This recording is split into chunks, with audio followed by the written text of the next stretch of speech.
आणि या ठिकाणी मंचावर उपस्थित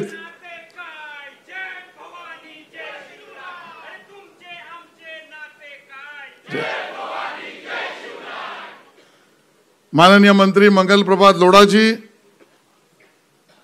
माननीय आमदार कालिदास कोळंबकरजी, आमदार अमित साटमजी, सन्माननीय आमदार प्रवीण दरेकरजी, आमदार संजय उपाध्यायजी, आमदार प्रसाद लाडजी, आमचे नेते सुनील राणेजी आणि ज्यांच्या उपस्थितीने या कार्यक्रमाला आणि श्रोतू वर्गाला अतिशय आनंद झालाय असे आपले पंडित हृदयनाथ मंगेशकरजी आणि उषाताई मंगेशकरजी.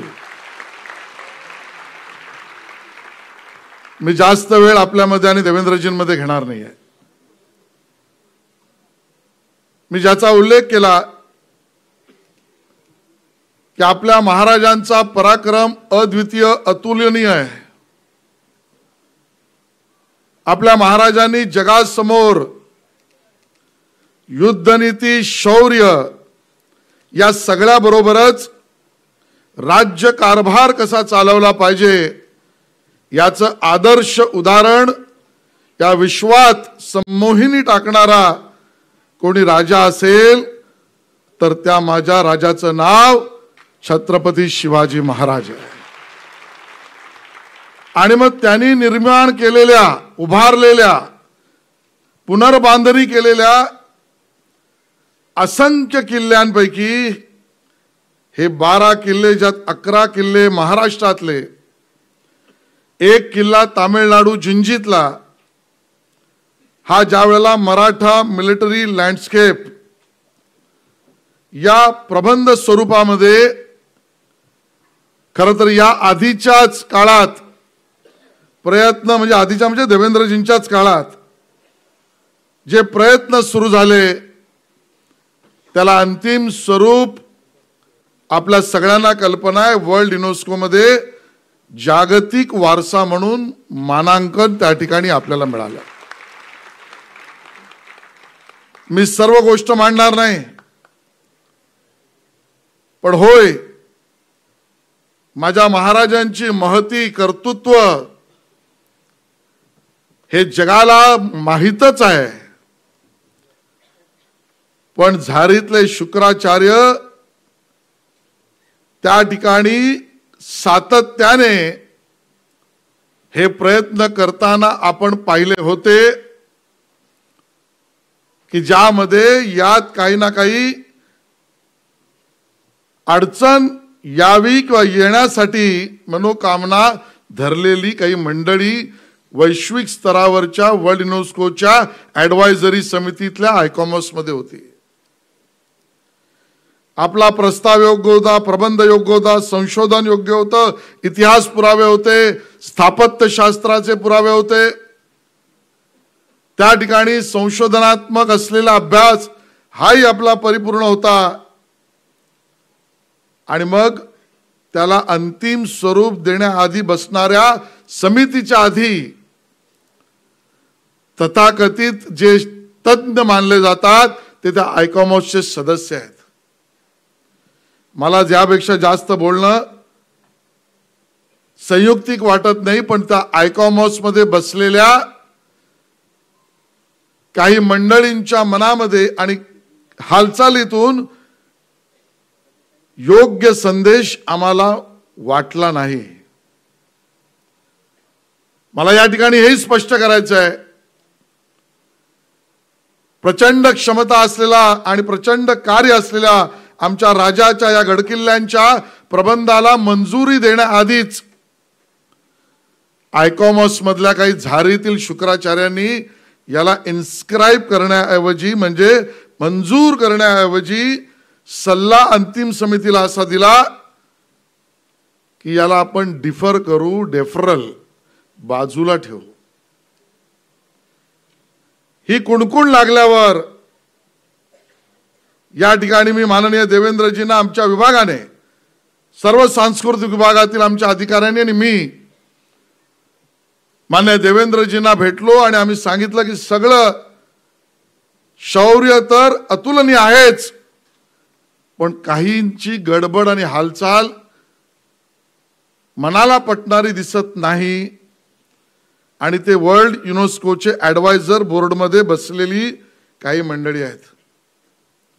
त्यामुळे साहेब मनामध्ये धाकधूक आहे. मी तुम्हाला आज जाहीररित्या सांगतो, मला माहित नाही कुठली शक्ती देवेंद्रजींच्या रूपानं बोलली, मला माहित नाही कुठली सद्गुरु कृपा त्यांच्या वाणीतून त्या ठिकाणी अवतीर्ण झाली आणि देवेंद्रजी म्हणाले आपल्या छत्रपती शिवाजी महाराजांचं कर्तृत्व एवढं आहे, जो विरोधात येईल त्याचा बिमोडच होईल, बाकी माझ्यावर सोड. आणि मग केवळ त्या बैठकीनंतर काय सूत्र हल्ली, मला या ठिकाणी देवेंद्रजी याचाही उल्लेख करावासा वाटतो. याचपर्यंत टीका करणारे टीका करू दे, आलोचना करणारे करू देत, लोकशाहीमध्ये सब माफ. पण ज्या वेळेला आम्ही सुद्धा घोषणा देत होतो की एक शिवभक्त या देशाचा पंतप्रधान आहे, याचा आम्हाला अभिमान तर आहेच, आणि बरोबरीने आम्ही घोषणाही देत होतो, तेव्हापासून मोदी है तो याचा प्रत्यय आम्ही पाहिला. ईश्वरी वाणी देवेंद्रजींच्या मुखातून निघाली आणि अंतिम मंजुरीला बसणारी वर्ल्ड युनेस्कोच्या समितीत सल्ला पाहिजे तसा आमच्या गेला नसला तरी माननीय मोदीजींनी आणि मोदीजींच्या कार्यालयाने ज्या 21 देशांना ज्या मंजुरीचा बाजूने किंवा विरोधात मतदान करण्याचा अधिकार आहे, त्या सगळ्या राजदूतांशी संपर्क काय केला. देवेंद्रजींनी दिल्लीत आणि मुंबईत त्या 21 देशातले जे अँबॅसेडर्स आहेत त्यांच्याशी चर्चा संवाद काय केली. आणि प्रत्यक्ष तुम्हाला सांगतो, ज्या दिवशी मतदान होतं, देवेंद्रजी सभागृह पण चालू होतं, संध्याकाळी 6:30 वाजता एका प्रश्नाच्या उत्तराला मीच सभागृहात उपस्थित होतो आणि त्यात सुद्धा मी असं म्हटलं की 7 वाजता मतदान सुरू होईल पॅरिसच्या वर्ल्ड युनेस्कोच्या मुख्यालयात, आणि आम्ही अपेक्षित धरतो आहोत ज्या अख्ख्या महाराष्ट्राला अख्ख्या देशाला अभिप्रेत असा निकाल येईल. आणि तुम्हाला सांगतो 8:30 पावणे 9ला प्रतिमा इथे बसली आहे.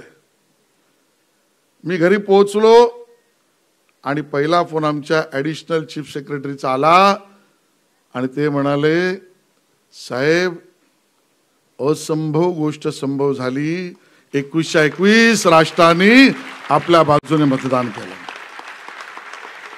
21 राष्ट्रांनी. एकाने सायलेंट पण केलं, त्या देशाचं नाव नाही सांगत मी, कारण मोदी है तो. आणि म्हणून असा प्रस्ताव आजपर्यंत जगात कुठला झाला नाही की ज्यामध्ये सिरिल म्हणजे क्रमवारीत एखाद्या प्रॉपर्टीज किंवा वस्तू असतात किंवा स्थळ असतात, ती सगळीच्या सगळी मंजूर होतात. मी अन्य कुठल्या राज्याचं नाव घेत नाही, पण तिथेही त्यांनी पाठवलेल्यापैकी अर्धी स्थळं नामंजूर केली. पण माझ्या छत्रपती शिवाजी महाराजांची किमया इतकी, 12च्या 12 किल्ले त्या जगाला मान्य करायला लागले. काहींनी त्यामध्ये प्रयत्न केला. हे जे नाव दिलं या प्रबंधाला, त्यामध्ये हे 2 शब्द कशाला पाहिजेत. असंही कधी झालं नाहीत की पूर्ण 12 स्थळं एकत्र मंजूर आणि नाव सुद्धा कुठलंही एडिट न करता संपूर्ण पहिल्या शब्दापासून शेवटच्या शब्दापर्यंत 100% विजय शिवछत्रपतींच्या चरणाशी आपण समर्पित करतोय. आणि मग हा कार्यक्रम जेव्हा ठरला तेव्हा देवेंद्रजी आम्ही विचार केला, सगळ्यांनी महामंत्री आम्ही बसून की या कार्यक्रमाचं नाव काय द्यायचं. अभिनंदन समारोह म्हटलं तर मी अमितजी, सुनीलजी, संजयजी, योगेशजींना म्हटलं की साहेब ओरडतील. आपण कृतज्ञता म्हटलं तर त्यांना ते आवडणार पण नाही, आपली पूर्णपणे कान उघाडणी होईल. आणि याचं कारण स्पष्ट आहे.